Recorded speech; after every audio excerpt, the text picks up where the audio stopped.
Regarding आपकी salary कितनी है, ग्रॉस सैलरी कितनी है, एचआरए कितना मिलता है, डीए कितना मिलता है, कितना डीए इंक्रीज़ हुआ है, तो एंड कितना डिडक्शन होता है, ग्रॉस सैलरी कितनी आती है, मतलब एनपीएस कितना है, एचआरए कितना, तो वो वेरी करता है कि आपका एचआरए कितना मिल रहा है, उसके बेसिस पे आपको लाइक सिटी होती है XYZ, उसके बेसिस पे आपको सैलरी मिलती है.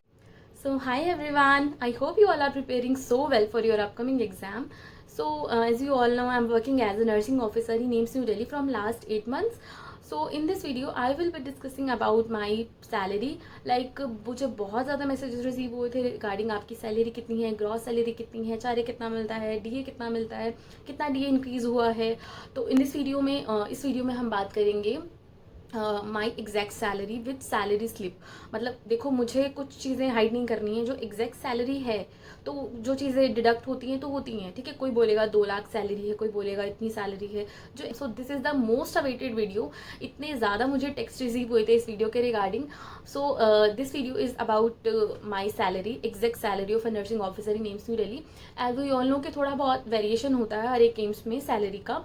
तो as a central government employee हमारी एग्जैक्ट सैलरी कितनी होती है, तो वो मैं आपको इस वीडियो में बताऊंगी, ठीक है, विद सैलरी स्लिप. और मतलब कंपैरेटिवली अदर एम्स न्यू दिल्ली का एग्जैक्ट सैलरी कितना है, ठीक है, एज अ नर्सिंग ऑफिसर अगर आप वहाँ पे काम करते हो तो कंपैरेटिवली अदर एम्स न्यू दिल्ली का सैलरी सबसे ज़्यादा है. अलग अलग एम्स में वेरी करता है कि आपका एचआरए कितना मिल रहा है, उसके बेसिस पे आपको लाइक सिटी होती है XYZ, उसके बेसिस पे आपको सैलरी मिलती है, ठीक है. See comparatively other AIIMS New Delhi का सैलरी बाकी एम्स से ज़्यादा है, क्योंकि XYZ सिटी का रूल आपको पता होगा.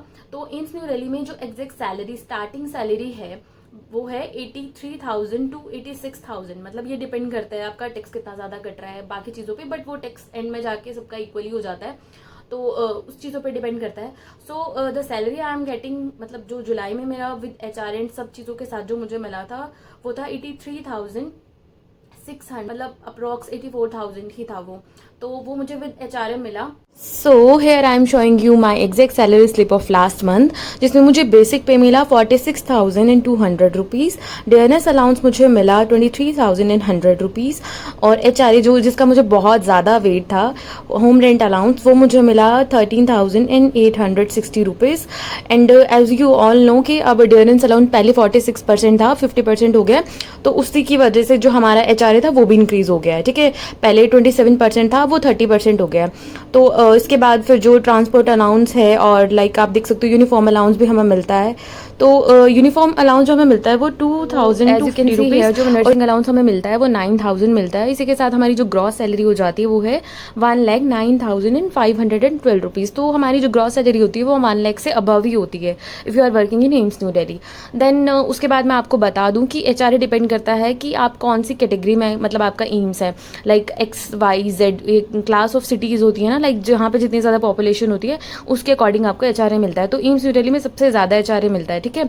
तो अब हम बात कर लेते हैं हमारे डिडक्शन कौन कौन से होते हैं. मतलब अगर आप सैलरी आपको इतनी ज़्यादा मिल रही है तो बहुत से डिडक्शंस भी इसमें होते हैं, ठीक है. तो अब यहाँ पे मैं आपको दिखा देती हूँ कि डिडक्शन कौन कौन से होते हैं हमारी सैलरी में. लाइक आपको पता होगा कि टैक्स तो पे करना पड़ता है, इनकम टैक्स हम पे करते हैं, और उसके बाद हमारा एनपीएस का कटता है जो लास्ट में अल्टीमेटली आपको मिल ही जाएगा. मतलब वो एक तरह से सेविंग ही हो रही है आपकी, वो कहीं नहीं जा रहे हैं. तो टोटल डिडक्शन मेरा अभी 25,000. सो अब आपको पता चल गया होगा कि एग्जैक्ट सैलरी कितनी होती है. तो ये वेरी करती है एम्स टू एम्स कि आप कौन से एम्स में वर्किंग हो. सो ये वीडियो सिर्फ मोटिवेशन पर्पज़ के लिए थी. आई थिंक ये सैलरी सुन के आप सबका पढ़ने का मन कर गया होगा. तो अच्छे से प्रिपरेशन करो, नॉर्सेट को थोड़ा ही टाइम बचा है. So gear up and start working towards your dreams. और बहुत अच्छी सैलरी है स्टार्टिंग सैलरी, मतलब एज अ नर्सिंग ऑफिसर अगर आप BSc nursing just pass out करते हो and you are getting opportunity, इतनी ज़्यादा अच्छी सैलरी अर्न कर सकते हो आप. तो आई थिंक ये बहुत अच्छा है कि अगर आप प्रिपरेशन कर रहे हो बहुत अच्छे से दिल लगा के, तो आप भी एम्स में एज अ नर्सिंग ऑफिसर काम कर सकते हो. I wish this video is work for you as a fuel, and इससे आपको बहुत ज़्यादा मोटिवेशन मिला होगा एंड बहुत ज़्यादा बूस्टअप हो गए होगे आप, क्योंकि देखो नॉर्सेट भी आने ही वाला है। तो I just wanted to motivate, क्योंकि किसी भी तरह से आपको मोटिवेट करूँ। तो इतनी अच्छी सैलरी आप अर्न कर सकते हो, वो तो स्टार्टिंग सैलरी है, उसके बाद बहुत सी इंक्रीमेंट होती है, बहुत सी चीज़ें ऐड ऑन होती हैं। तो बहुत अच्छी सैलरी है स्टार्टिंग सैलरी एम्स में। तो आई विश आप सबके ड्रीम्स पूरे हों। तो आई थिंक ये सबसे अच्छी बात है कि अगर आप बीएससी नर्सिंग करते हो या जीएनएम के बाद पोस्ट बीएससी करते हो या 2 साल का आपके पास उसके बाद एक्सपीरियंस है, तो इतनी अच्छी सैलरी आप इंडिया में रहते भी अर्न कर सकते हो। ठीक है, इससे अच्छी बात तो कुछ नहीं हो सकती है। तो आई विश इससे आपको बहुत ज़्यादा हेल्प मिली होगी एंड थोड़े से मोटिवेट भी हो गए हो गया। तो इसी के साथ इसी वीडियो को देख के पढ़ाई फिर से स्टार्ट कर दो and wish you all the very very best and see you in the next video. Bye bye.